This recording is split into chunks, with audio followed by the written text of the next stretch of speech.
Ian, you are one of US soccer's most recognisable voices. What are your thoughts on what Todd Boehly had to say about bringing an all-star game with North versus South in the Premier League? Well, it'll be interesting to the fans of Aston Villa and Nottingham Forest who are in the Midlands, so I don't know where any of their players fit into it. North against South.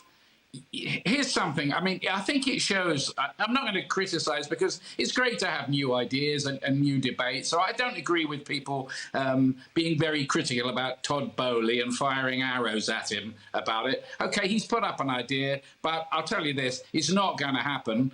There's no demand for an all-star game. It's just not part of the culture of the game in this country in the same way that in the United States and in MLS, they're not thinking about having relegation either, although it's a key part of the narrative on this side of the Atlantic. So I think that's where I'm coming from with it.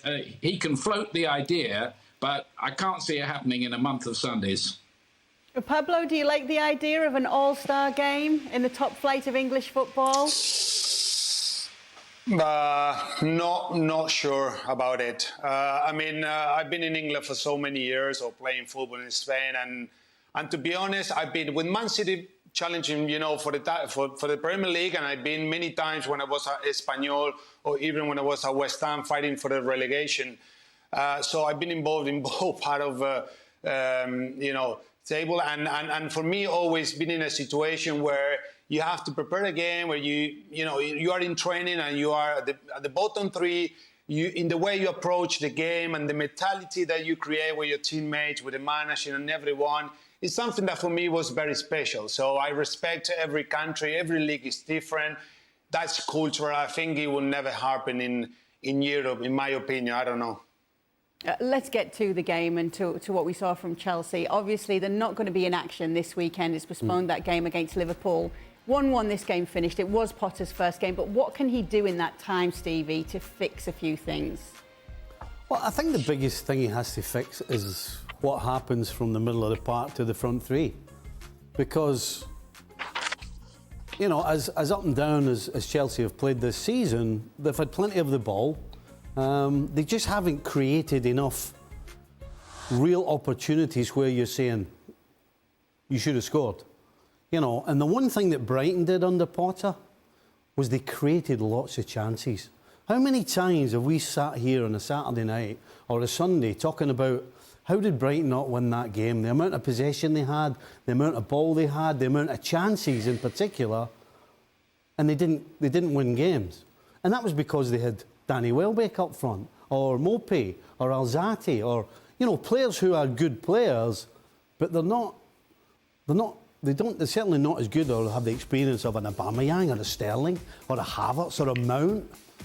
So if he can get his Chelsea midfield and his front players, whichever it may be, to produce the type of opportunities that the Brighton team did, then they'll be fine, because that means they'll score goals. And when you score goals, the first thing it does, it takes the pressure off your defence. When you're not putting the ball in the net, it just takes one mistake or one good bit of play from your opposition, and all of a sudden you're behind.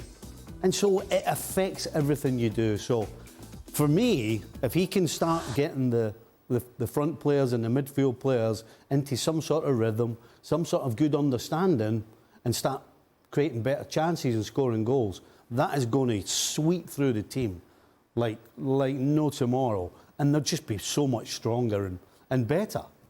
And how long does that take then, Pablo? How long does that take for a manager to get his ideas across, to put his stamp on this new team?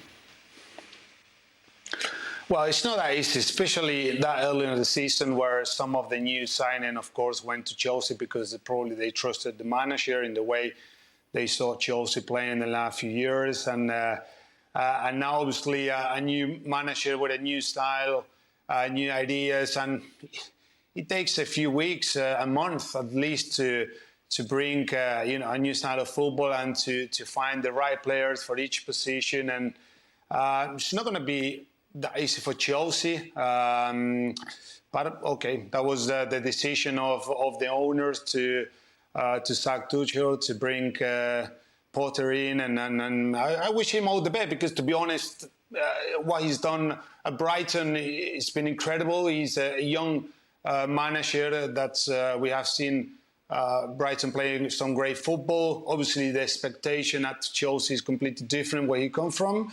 But of course, he will try his best. But at least a month, I would say, is what it normally takes for the managers to put the players right and bring their new ideas into a new club. So the fact that the game has been postponed, then you've got the international break. Is this a best-case scenario for Potter right now with Chelsea? They're not going to play the first game until the first of the next month. Absolutely, yeah. No, it's definitely worked in their favour, the fact that he will have been able to be on the training field and walk through things and give his ideas and vice versa.